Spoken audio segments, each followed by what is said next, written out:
Good morning, good afternoon, good evening, wherever you are watching this out there on the World Wide Web. This is Jeremy Geelan for SYS-CON TV. We are here at 7th Cloud Expo, Silicon Valley. I'm sitting here with Kathy Minter, President of Americas for Cordys. And Cordys have been doing things, cloudy things, Kathy, that I'm only just catching up with. Give us the short pitch on, why did you even go to the cloud and what are you now doing there?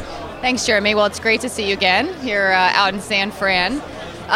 Cordys, as we talked the last time we sat down, takes a business approach to the cloud.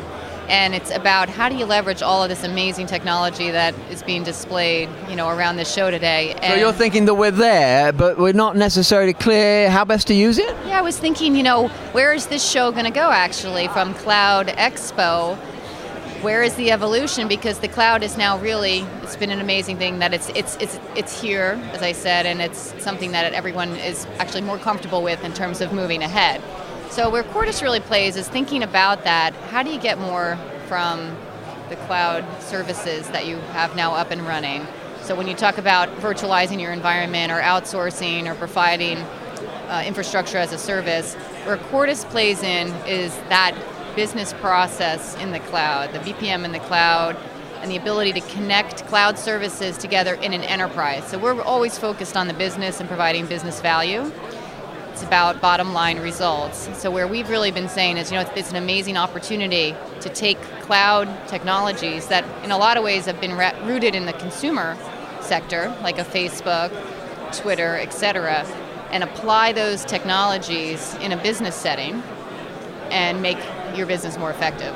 So what would be the best, obviously you're asked this all the time, what would be the best typical use case you can think of? So I'm saying, okay, I like where this is going, but I just need to get my arms around. So tell me about some other company and what they did. Is that the way this conversation can go sometimes when you're with a client? Yeah, I can obviously give a lot of examples. One I'm going to be talking in a little bit, but one of a couple that come to mind would be a pharmaceutical company developing a new drug.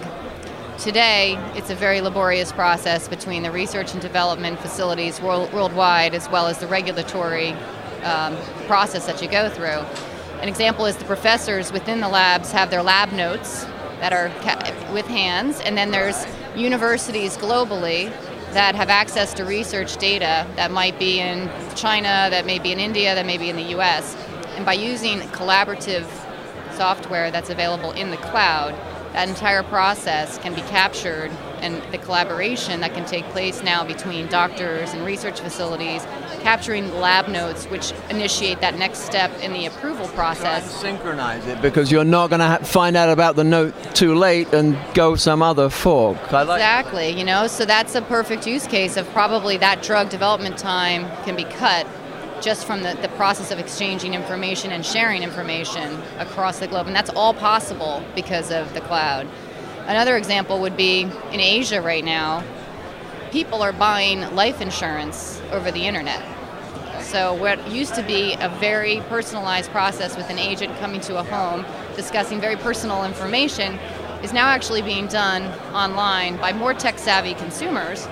But that includes the entire medical approval process, so going to the doctor's visits, all of the information, medical records, information that needs to be submitted, as well as the access to the enterprise insurance policy information that's there. So, accessing pricing and data is very dynamic, and that would be another really great example of how that technology can be used in a business setting to really improve the way things are done. And how can Cordys, Kathy, be the name that people come after on, it sounds to me like quite nuanced use cases, yes? Mm-hmm. Not just, your vanilla application. These are pretty critical things. Is that really where you're going to play, or it's being at these quite delicate processes and saying, we really know our stuff, we've been doing it a while, and now we're going to do it in a cloud-based way, just trust it. Is that where you're playing?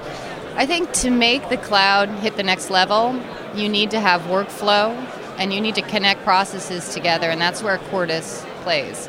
So we play in it can almost play in every industry, every field, because it's about how can you connect the enterprise systems with the cloud-based technologies quickly to take advantage of that. And that's a very specific niche that Cordys plays in this space, as well as the ability to build rapid applications in the cloud. We call them situational applications, but it's very dynamic applications, almost temporary apps that a business might need that can respond very quickly to their business, and that's available. Just go on your browser, you build the app, you deploy it, and it's there.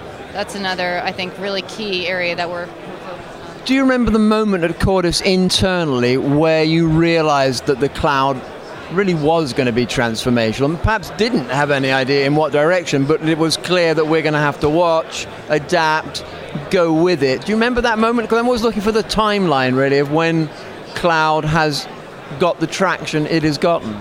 Well, it's very interesting because in Cordys, the company built the product. I mean, Cordys has been around for about 10 years, right? It was built with the cloud in mind 10 years ago. They didn't call it the cloud, but the architecture of our software was always designed with this deployment in mind, that it would be deployed in a networked, collaborative, and online environment. So I think what's finally clicked for us is I think Cordys has always been there, but now I think the market's caught up to Cordys.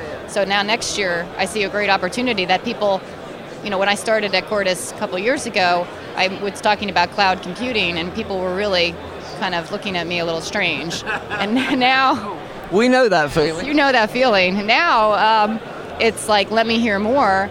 And it's less about the data center infrastructure piece of it, which I think provides the cost savings. Now it's about deriving the business value from the ability to leverage the technologies with what's there and get, and evolve to the next level. Now, how can we embrace, we've got a gazillion people looking, they knew the Cordys name, they've heard you say this before, so now they're beginning to think, it's time I took a look.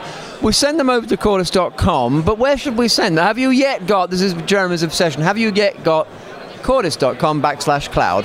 Yes or no? Facts. I think we actually do. I am not. We'll check. If not, in the morning. I mean, if you search cloud, cloud orchestration is a component of our, and also SaaS, a SaaS deployment and cloud provisioning is a huge area for us now within data centers, so we can help automate the provisioning of cloud services. So, that's as the volumes and amounts of data become enormous, that's got to be automated. So that's sort of an offset of another core skill. Success of the people here. We like the success of everyone, all these booths here, because that actually drives more demand for Cordys. Absolutely. And what future roadmap? So obviously you're saying you're playing almost every vertical. Any danger that you spread yourself too thin and no one can taste the Cordys, like raspberry jam spread too thin on the bread? Jim, there's always that risk in any business. We try to be very focused on industry solutions, but we also enable a lot within an OEM market. So we have two really key business lines of business that we go after. I think we just want to focus in on where we see we have a distinct competitive advantage, and then it's the people and the processes that we have in place in the company that I think really help Cordys be successful in the market. So, tell us just a little about, without giving the game away too much, you're about to go in the general session room. What are you going to present on? I know, but tell the world. Well, the title of my presentation is The Business Value of the Cloud. So a lot of the themes I was just discussing with you over the last few minutes is definitely where I'm going to focus on. It's really just to provoke some thought. Obviously it's a short discussion, but around, how can, and I always say this, at the end of the day, technology is cool, but if you're a C-level executive or you're making a decision, it's nice to have, but what is it going to do to help my business? How is it going to help my employees be more productive, my customers happier, my suppliers and trading partners, better linked to my business to help me? And so that's kind of the theme, again, on what I want to talk about, because that really drives the need for our software, within this next generation of technology. Yeah, it's a pretty simple strategy. It's simple and difficult. So there you are. You've heard the Cordys take on the cloud. If you've missed coming to Cloud Expo, then it seems we've had a sneak preview of Kathy Minter's general session. So that's of extra value. So follow Cordys.com. Go and see what they're doing in the cloud and see if it's for you. And if it is, you can thank Kathy for acting as the catalyst. Thanks again for joining us at Cloud Expo Silicon Valley, and thank you for following this on the World Wide Web.